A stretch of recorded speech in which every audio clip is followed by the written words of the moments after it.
Welcome and thanks for joining us for this edition of Scope. The government of Papua New Guinea, through the National Pandemic Disaster Center, has beefed up its defense against the surge in reported cases of COVID-19 in the community.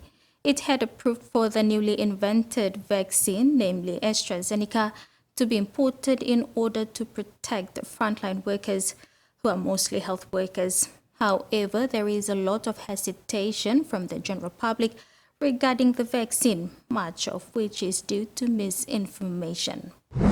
Many people in Papua New Guinea and around the world are hesitant about the AstraZeneca vaccine, firstly because it is new, and secondly because there was news about people in Europe who experienced blood clots after receiving the vaccine.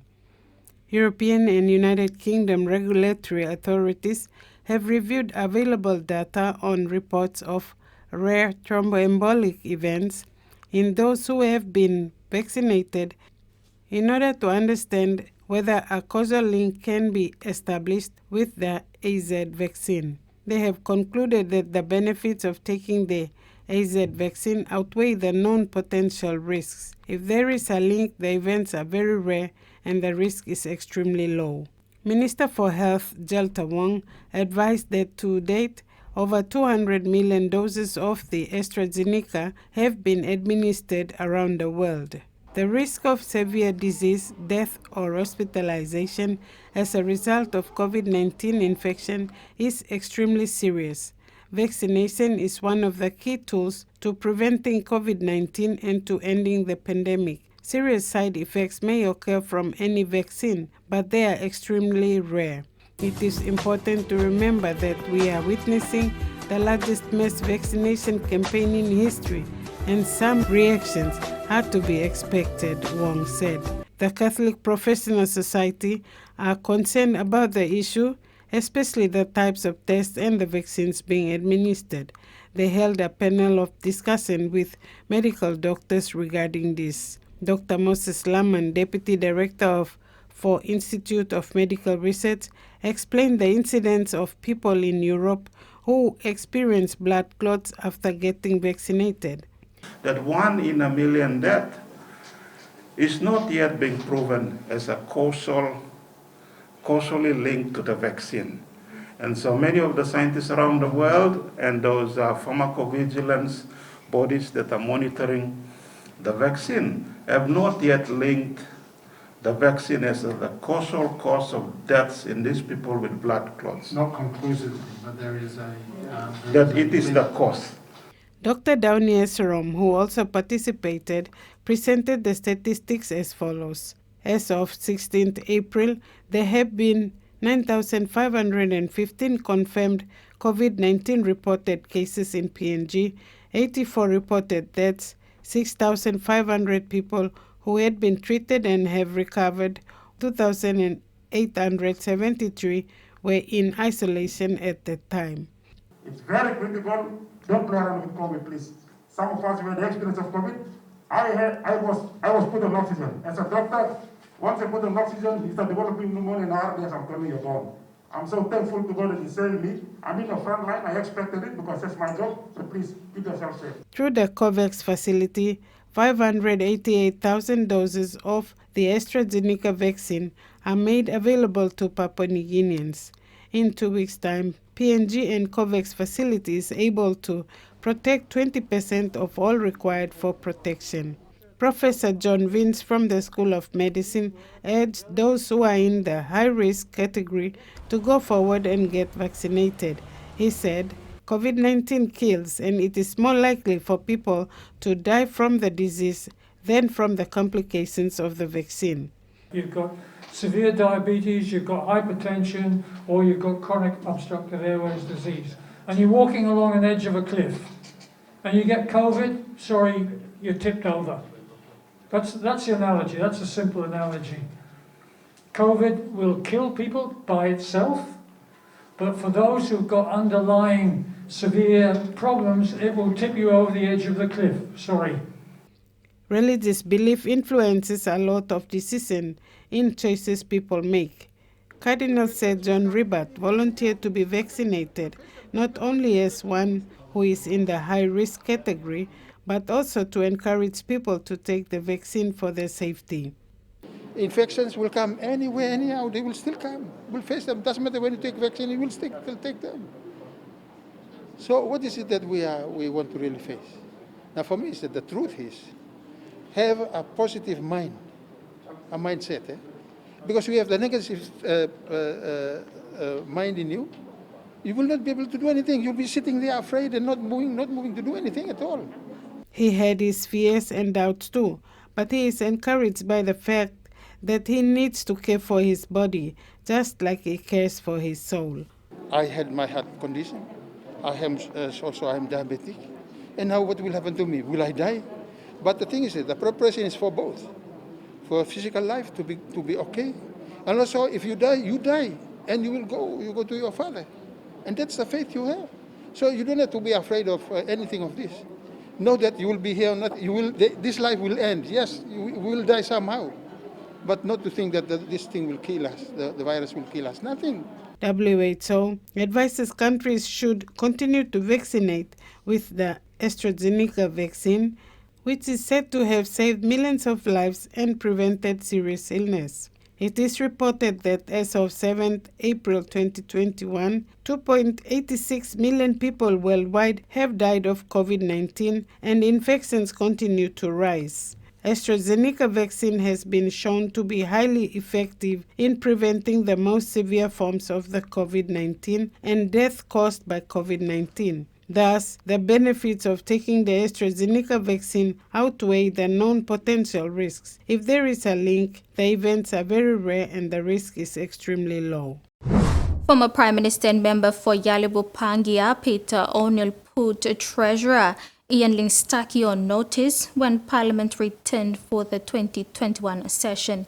He asked the Treasurer for a proper report of COVID-19 funds and asked also that he explain the COVID-19 loans that are adding up into billions of kina. According to the Treasurer, 5.7 billion kina of COVID-19 funding has been spent. Treasurer Ian Lingstaki was caught by surprise in the first Parliament session for 2021 when former Prime Minister and member for Yalibu Pangia, Peter O'Neill, asked him to clarify the COVID-19 funds earmarked to help contain the spread of the pandemic in the country. O'Neill also asked him a series of questions in relation to the shortfall of the economy and what his office is doing to address such issues. Can you be assured this Honourable House where you are spending this money so that our people and our country can be aware of the spending that you are doing to address the COVID spread that is happening far and wide in this country? Could you give us the exact time frame when you will launch that full report of these loans that you are getting? O'Neill said the reason for raising this concern is because the funding are from international organizations that will be repaid by our country and our people. He also asked the Treasurer to explain the two reports released recently from Moody International Rating Agency that confirms the shortfall of our internal revenue of 2.7 billion kina, which rated our economy from stable to negative. Are you aware that the central bank has released a monetary policy statement recently, the recent statement which indicate that our economy has declined by 2% in 2020, and of course it is continued to project a further decline in 2021. What is your office doing to address this decline of well over 5% of our economy, which is a substantial decline given that the state of the economy we are in? Mr. O'Neill further asked the Treasurer to confirm whether our economy is in recess given the increasing amount of loans and the decline in the exchange rate, which resulted in no foreign currencies in the country. Inflation is going up, prices of tin fish and rice are going up.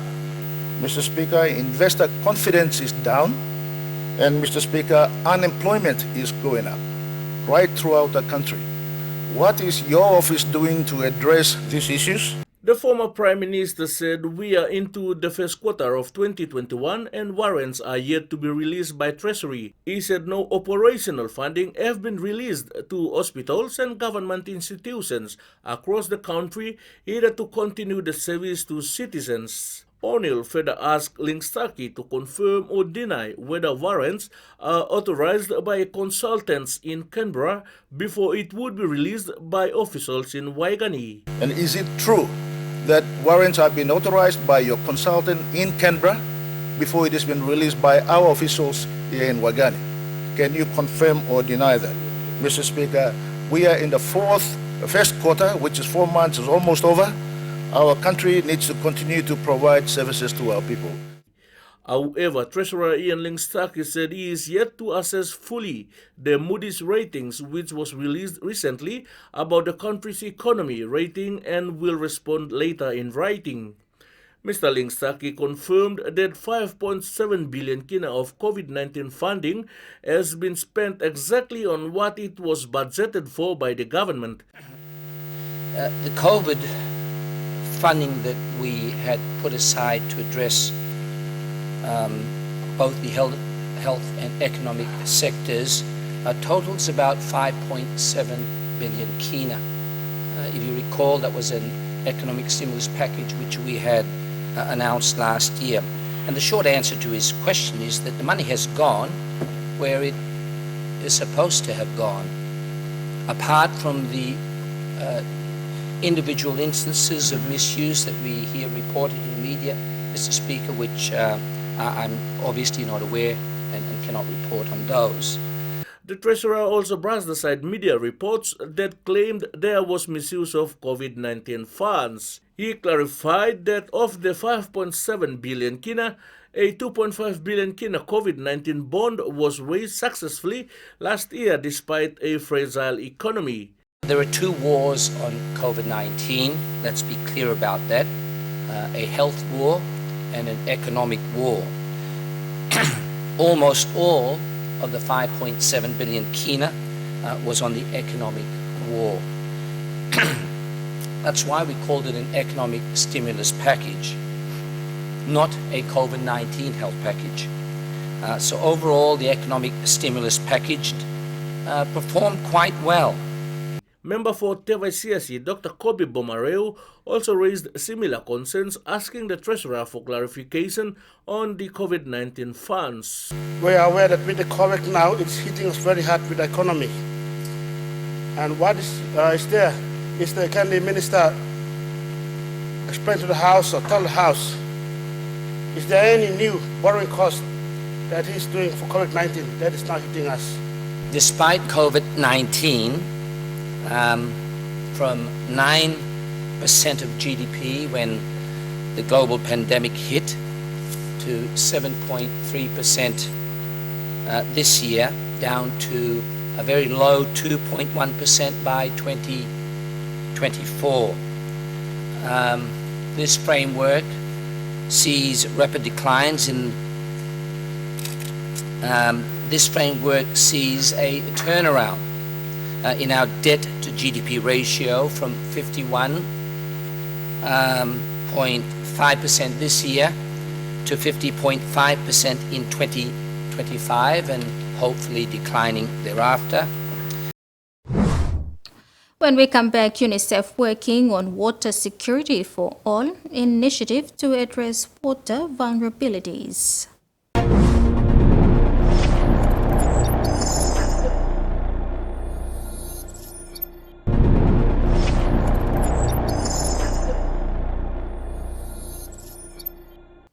Welcome back. Globally, more than 1.42 billion people, including 450 million children, live in areas of high or extremely high water vulnerability, according to a new analysis by UNICEF. This means that 1 in 5 children worldwide do not have enough water to meet their everyday needs. Papua New Guinea is one of 37 hotspot countries in the world that faces extremely high water vulnerabilities. According to a new analysis released by UNICEF globally ahead of World Water Day on 22nd of March, With a serious pandemic in our midst, frequent and proper hand washing is the most basic frontline defense against the spread of COVID-19. Analysis by UNICEF, part of the Water Security for All initiative, identifies areas where physical water scarcity risks overlap with poor water service levels.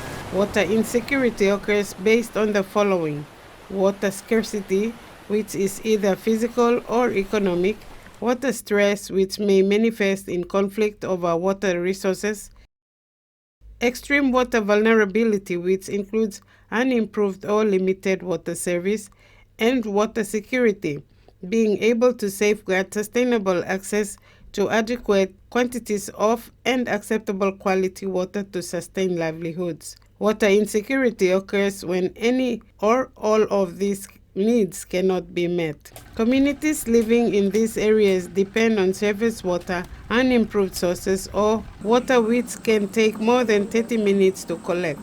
UNICEF Executive Director Henrietta Fore said children are the biggest victims. This includes children not being able to wash their hands to fight off diseases. UNICEF representative to PNG, Dr. Claude Kamenga, said during this year's World Water Day that waterborne diseases are rampant in Papua New Guinea because the majority of the country's rural population is drinking unsafe water from sources like surface running water and piped and well water that are exposed to contaminants.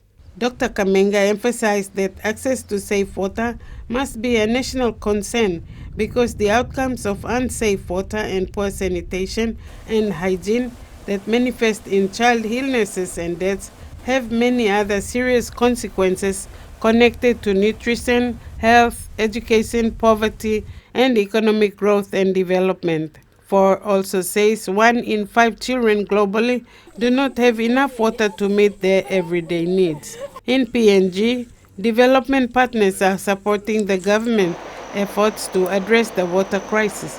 One such effort is a 4-year WASH project, also called the Clean Pla Community Project, facilitated by UNICEF through funding support provided by the European Union, is positively impacting on the productivity, health, and well-being of up to 160,000 people, including 40,000 children in 200 schools, 36 health centers, and 800 communities in 4 districts. Children in 37 hotspot countries face especially dire circumstances in terms of absolute numbers, the proportions of children affected, and where global resources, support, and urgent action must be mobilized. This list includes Afghanistan, Burkina Faso, Ethiopia, Haiti, Kenya, Nigeria, Niger, Pakistan, Papua New Guinea, Sudan, Tanzania, and Yemen. Water is essential for drinking, sanitation, and food production. Demand for water continues to increase dramatically while resources are dwindling, and the COVID pandemic has further amplified the impacts of these water inequalities. It has shone a harsh spotlight on the inequalities, hardships, and global health risks that result from the collective failure to uphold the human right to water and sanitation, Sustainable Development Goal 6, safe water and sanitation for all. In many communities around the world, including Papua New Guinea, a lack of water supply and sanitation deprives people of the most basic protections against the spread of the virus. The World Health Organization's report, Safer Water, Better Health, released before the pandemic, says that improving water, sanitation, and hygiene has the potential to prevent at least 9.1% of the global disease burden and 6.3% of all deaths. Continuous public health awareness has emphasized that frequent and proper hand washing is the most basic frontline defense against the spread of COVID-19. Yet, a quarter of the world's population lacks access to a reliable water supply, a far cry from the aspirations of Sustainable Development Goal 6. In response, UNICEF is launching the Water Security for All initiative to ensure every child has access to sustainable and climate-resilient water services. The initiative aims to mobilize resources, partnerships, innovation, and global response to identified hotspots where the need for safe, resilient, and sustainable water, sanitation, and hygiene services is the greatest and most urgent. After the break, whistleblowers called on to give evidence in UBS Loan Commission of Inquiry.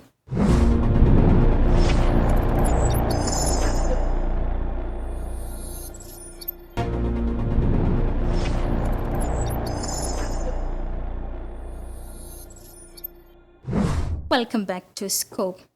The Commission of Inquiry into the Union Bank of Switzerland loan held its first public hearing 2 weeks ago into the controversial transaction of the 1.3 billion Australian dollar UBS loan and related transactions by the government of Papua New Guinea. Commissioner Margaret White, during the opening of the inquiry, said the country suffered from these transactions as negotiations, discussions, and meetings occurred outside the country and governed by foreign laws. The commissioners of inquiry are now calling on whistleblowers to come forward and give evidence. Oral evidence for phases 2 and 3 will be held in June. During the first one-day public hearing into the Commission of Inquiry, 9 senior statesmen were summoned as witnesses to give evidence before the Commission. The inquiry was scheduled for Tuesday, 30th of March and Wednesday, 31st of March 2021. However, due to COVID-19 restrictions, Wednesday's session was cancelled. Tuesday's hearing proceeded with the statement of the late Grand Chief Sir Michael Sumare, and it was read by his lawyer Sir Arnold Ahmed.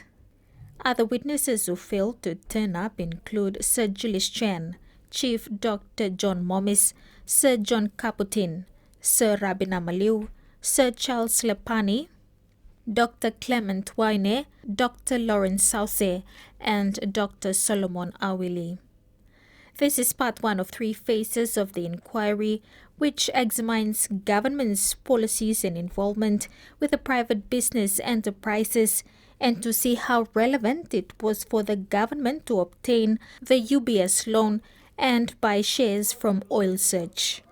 In his opening remarks, Chief Commissioner and Chairman Sir Salomo Injia said the inquiry seeks to answer questions relating to the 2014 1.3 billion Australian dollar UBS loan and the 1.7 billion Australian dollar loan obtained by the 2009 government from the International Petroleum Investment Company, or IPIC, to fund the PNG LNG project.